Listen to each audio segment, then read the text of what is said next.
Termizliklar va shahrimiz mehmonlari diqqatiga. Endilikda siz maksimal darajadagi sharoitlarga ega bo'lgan jamoat transporti xizmatidan foydalanishingiz mumkin.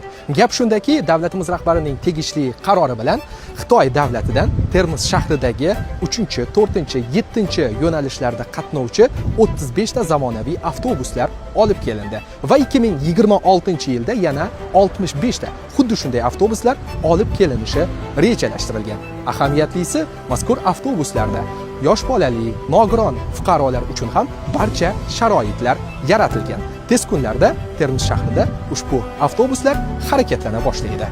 Bu videoni termizliklarga jo'natib qo'ying.